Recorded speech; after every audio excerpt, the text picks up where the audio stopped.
wrong with wanting to know? Where are you from? Where are you going? So, I appreciate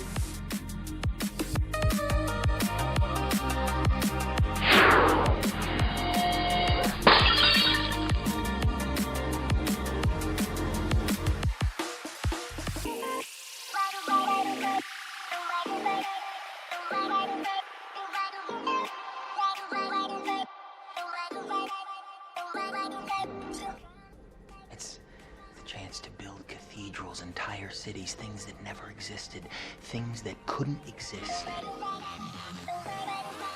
Okay.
Almost everything else is here too.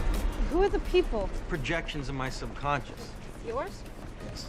Remember, you are the dreamer. You build this world. I am the subject. My mind populates.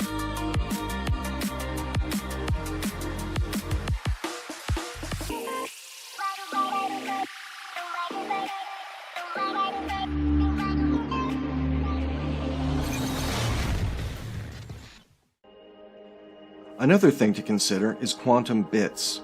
The fact that light is quantized as photons, electricity as electrons, etc. better fits the hypothesis that we live in a virtual construct.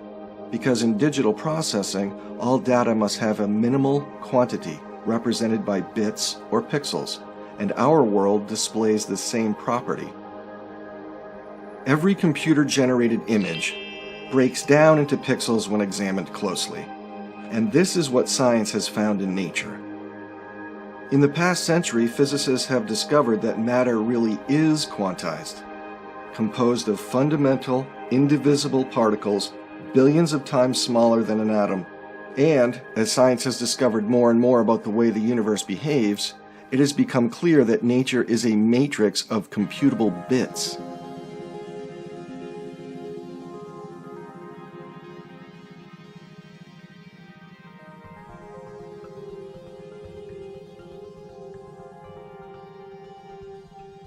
Today I bring news of a great discovery.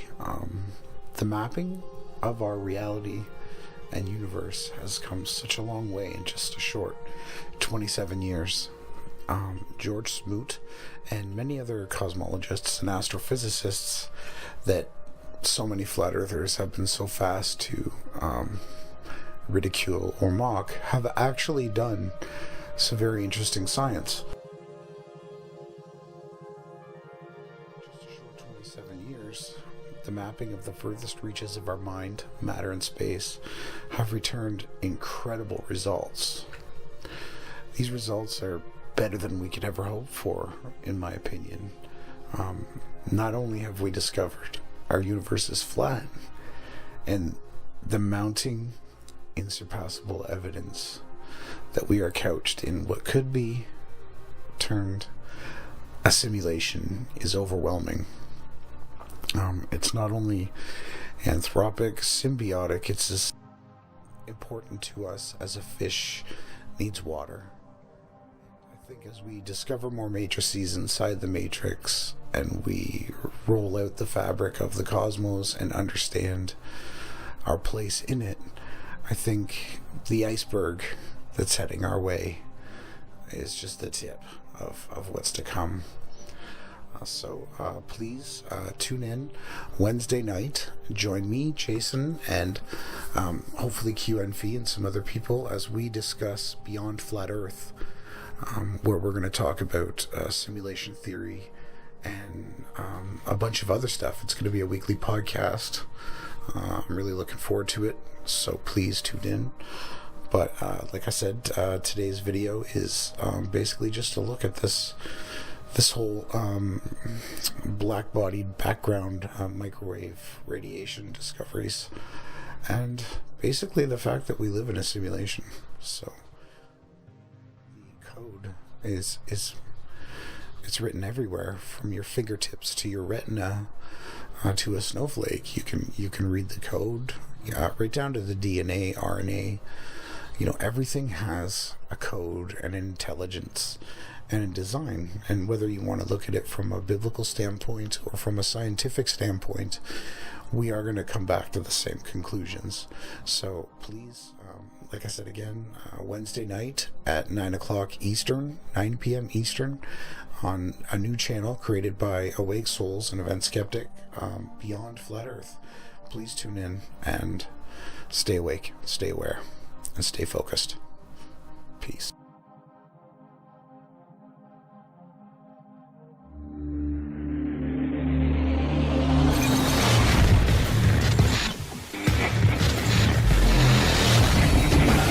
Logic is not going to be enough. You guys are going to be simulating time. There's just no way around it. So my actual goal will be to actually create a sliver of doubt in your minds so that you actually think about this and what it might mean.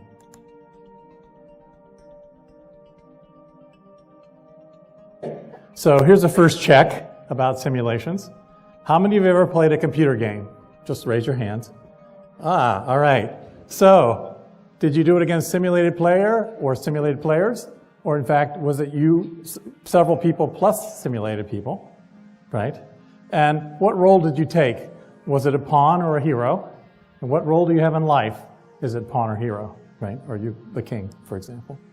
You know, now the other thing you might ask, if you were a social scientist or other kind of scientist like a cosmologist, would you like to run realistic simulations to test and develop your theories? Likewise for political candidates, right? Right? So I'm just trying to see there's motivation for it.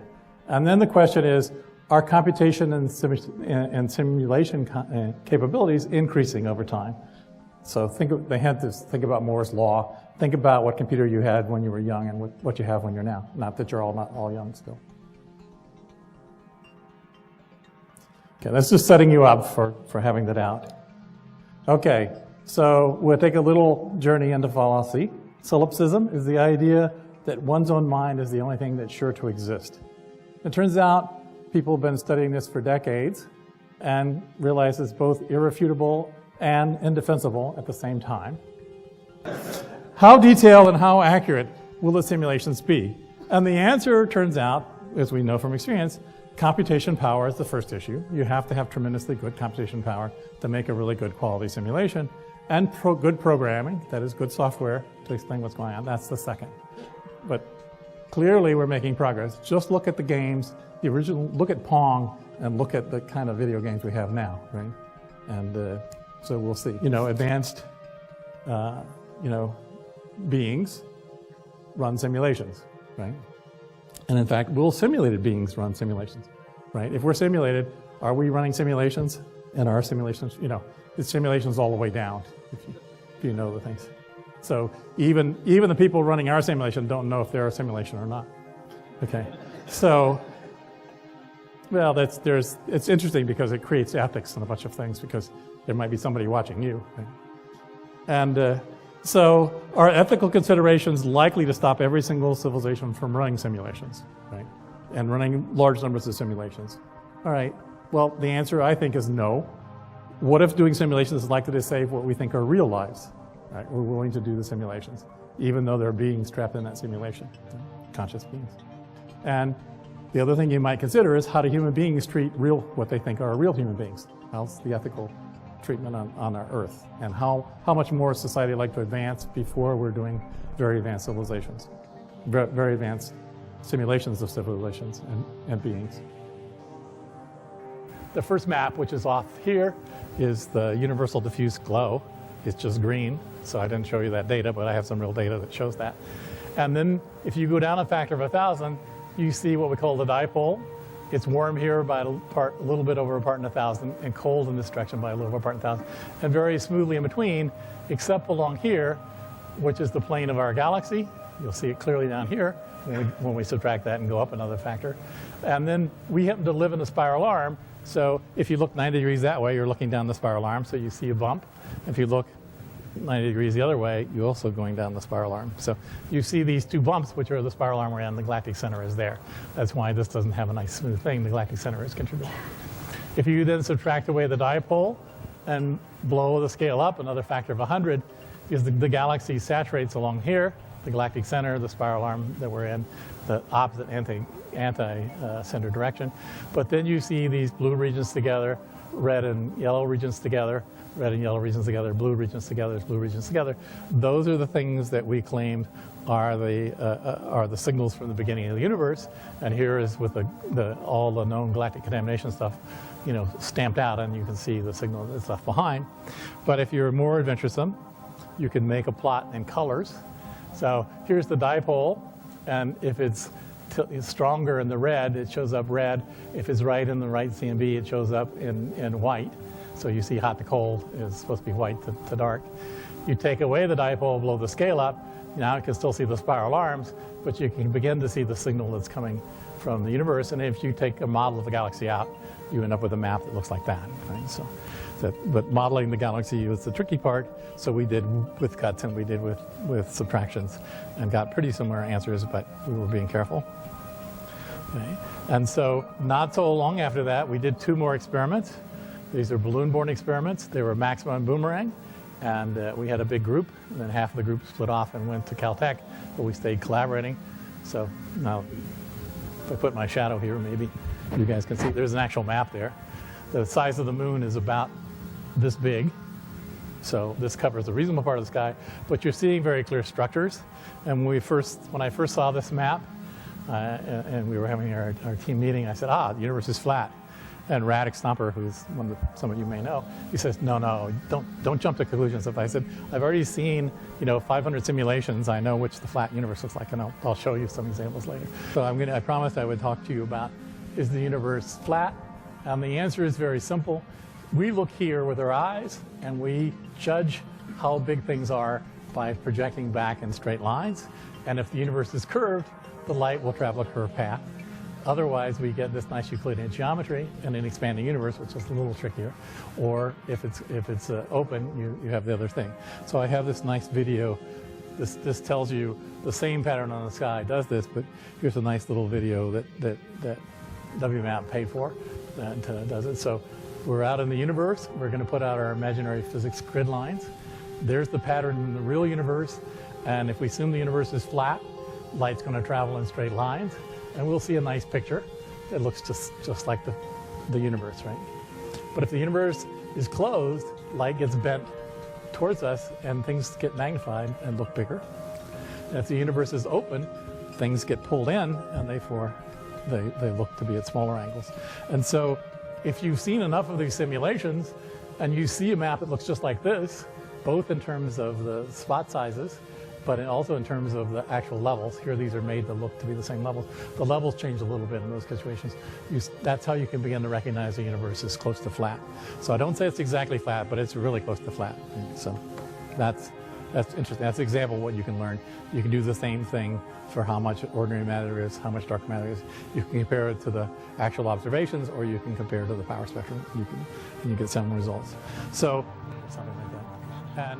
But the trick you can use is, if there's a carpet and the carpet's not perfect, it will have some ripples in it. And if there's a ripple that's way longer than what you think the cell size is, then you're wrong. The cell size is bigger, right? So we have ripples, right, in the universe.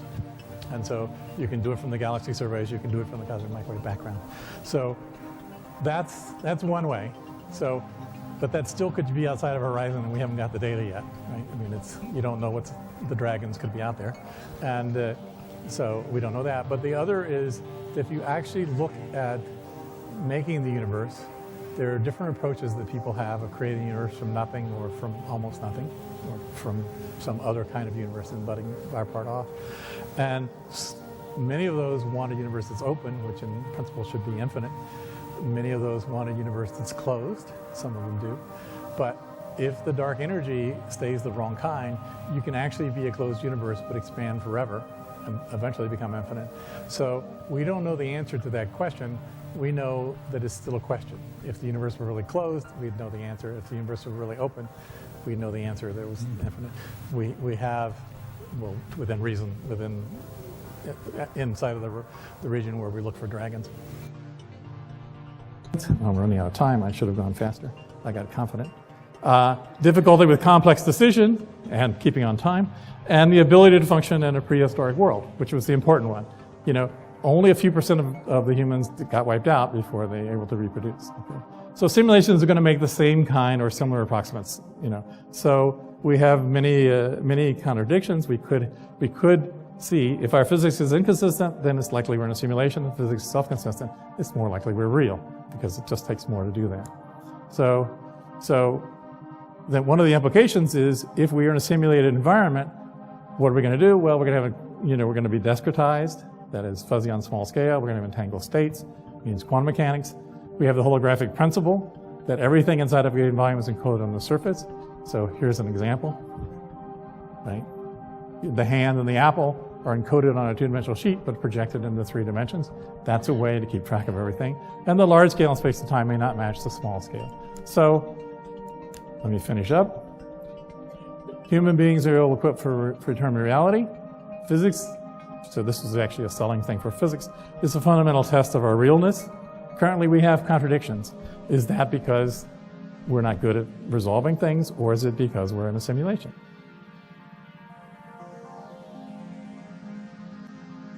So logic is not going to be enough.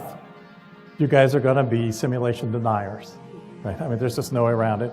So my actual goal will be to actually create a sliver of doubt in your minds so that you actually think about this and what it might mean.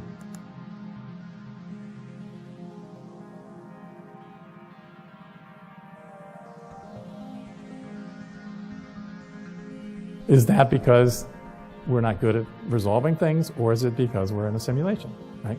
And what would that mean? Thank you.